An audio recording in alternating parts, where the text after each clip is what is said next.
ഞങ്ങൾ 4:30 വരെ വെയിറ്റ് ചെയ്ത് ആദ്യത്തെ സീറ്റ് പിടിച്ച് ആദ്യത്തെ ഇലയിൽ നമ്മുടെ നാരങ്ങ അച്ചാറും നമ്മുടെ ചിക്കൻ ഫ്രൈയും നാരങ്ങ വെള്ളവും മേടിച്ചിട്ടുണ്ട്. അങ്ങനെ നമ്മുടെ കേത്തൽസിൻ്റെ ട്രഡീഷണൽ സ്റ്റൈൽ ഓഫ് ഫുഡ് നമ്മൾ കഴിക്കാൻ വേണ്ടിയിട്ട് ട്രിവാൻഡ്രത്ത് ചാലയിൽ വന്നിരിക്കുകയാണ്. അപ്പോൾ ഇവിടെയാണ് കേത്തൽസിൻ്റെ ഉദ്ഭവം. ഈ സ്പ്രിങ് ചിക്കൻ ഫ്രൈയും ഈ ചുവന്ന മുളകിൻ്റെ ആ മസാലയും പിന്നെ ഇവരുടെ ആ ഓടിക്കളിക്കുന്നൊരു ചിക്കൻ കറി ഉണ്ട്, അതും കൂട്ടിയിട്ട് അങ്ങനെ ഇത് കഴിക്കാനായിട്ട് ഓടി വരുന്ന ട്രിവാൻഡ്രത്തെ മലയാളികൾ പോരാഞ്ഞിട്ട് ഇത് കണ്ടോ, കാസർഗോഡ് നിന്ന് വന്ന നമ്മുടെ ഒരു ഫ്രണ്ടാണ്. അപ്പോൾ ഇടയ്ക്കിടയ്ക്ക് നമ്മളെ കാണുന്ന പേരിൽ ഇവിടെ വരുന്നു. പിന്നെ നേരെ കേത്തൽസിൽ വരും.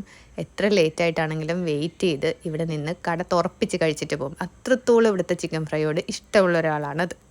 ഇവിടെ കേത്തൽസിൻ്റെ ചരിത്രം എഴുതി വെച്ചിട്ടുണ്ട്. അതായത് 1940 ഈ പുത്തരിക്കണ്ടം മൈതാനത്ത് നടന്ന സ്വാതന്ത്ര്യ സമ്മേളനങ്ങളിലൊക്കെ കെറ്റിലിൽ ഇവിടുത്തെ മെയിൻ മുതലാളിയായ കേത്തൽ സാഹിബ് അദ്ദേഹം ചായ കൊണ്ട് കൊടുക്കുമായിരുന്നു എല്ലാവർക്കും.